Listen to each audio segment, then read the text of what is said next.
Hello, I'm the Eternal Newbie. The extra L is for lifeless. As in, I just started a game with a nice walk in the woods and ended up carrying a lifeless body out of a crumbling mansion. How did a pleasant stroll turn into a horror story, you ask? I'll be happy to tell you.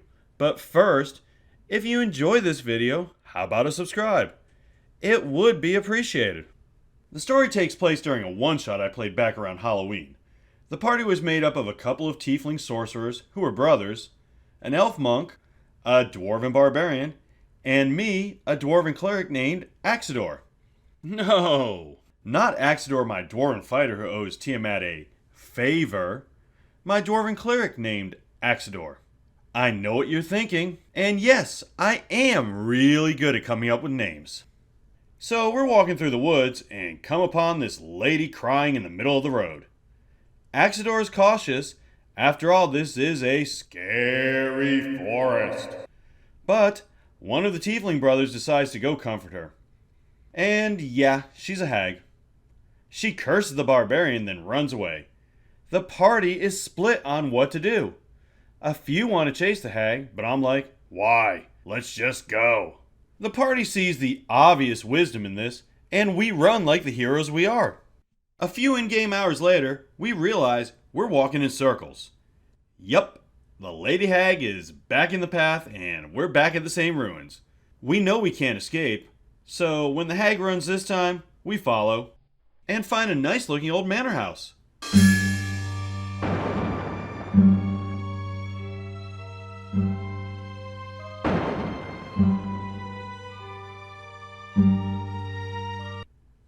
Oh no. Not at all scary.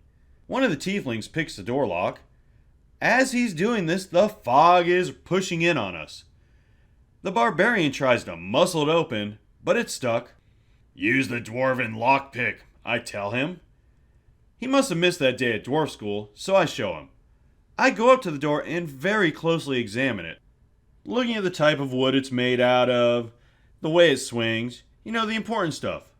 Then I reach back and slam my dwarven lockpick into it. I roll a crit, but the door is solid. The fog is still rolling in and we're hearing creepy noises in it. Luckily, the door opens. Sometimes the dwarven lockpick has a delay, I say confidently and stroll on in.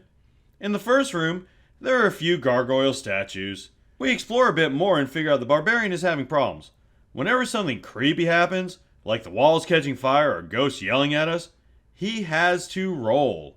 And when this happens, he does random things, like being stunned or eating dirt. We find a doll, and the others think it's kind of creepy. I don't know why. Maybe it's the way it laughs all the time.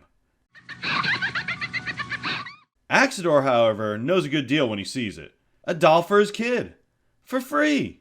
She'll love it. Yeah. Axidor is no Titus O'Neil, but his heart is in the right place. Eventually, after a few more battles, we try to take a rest. But between Clara's laughing... Oh, I forgot to mention, I named the doll Clara. So between that and the ghostly doors slamming and whatnot, we don't get a rest. Back to exploring! We keep exploring, get split up for a while, fight the gargoyles, then finally go upstairs. Well, before we went upstairs, we had to take a quick detour downstairs, where we had to solve a puzzle by putting Frankenstein's monster together. We're a bit beat up at this point. I've used almost all my spell slots, mostly to heal people. I've got one level 2 spell slot left, and I use it on Prayer of Healing. An amazing spell that will heal everyone pretty well. The only drawback is, it takes 10 minutes to cast. While I'm sitting there casting a spell, Clara decides it's a good time to take off. But not before she attacks the rest of the party. They manage to fight her off and I finish the spell, blissfully unaware of what happened while I was casting.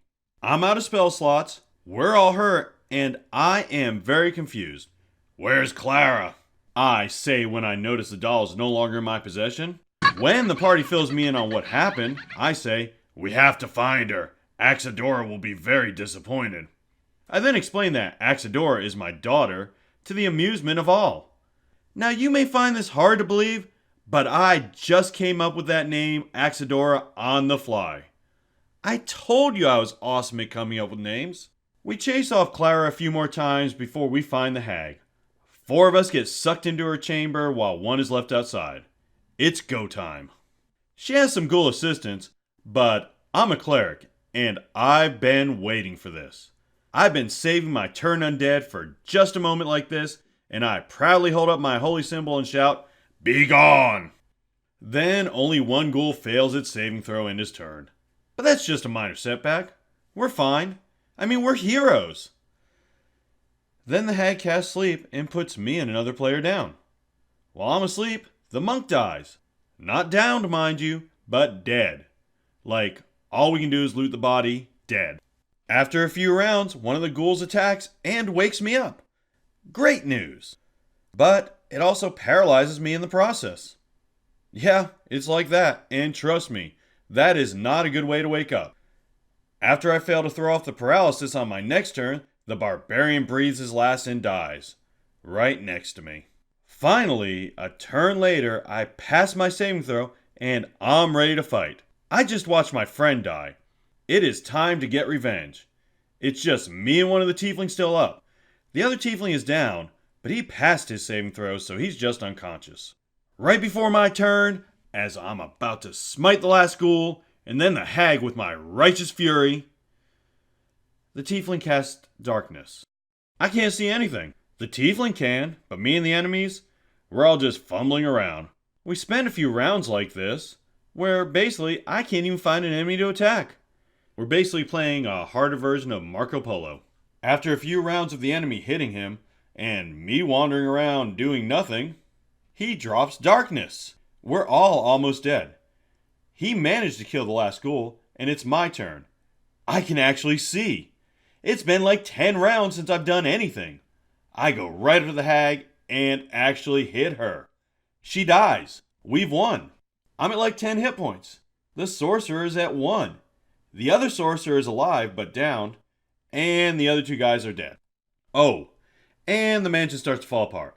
So it's time to get gone. The tiefling sorcerer grabs his brother, and I grab the monk because I was asleep when he died. So I have no clue he's dead.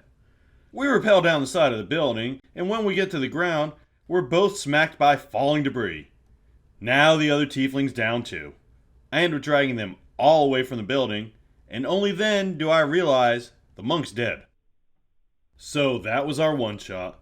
It was a lot of fun. The DM had all kinds of cool sound effects and lots of stuff going on. I like one-shots. You get to try out new and interesting characters. Have you ever had something like this happen in a one-shot or even a full campaign? Let me know in the comments below. Thanks for watching. I hope you enjoyed this video. And as always, play your character. Don't let your character play you.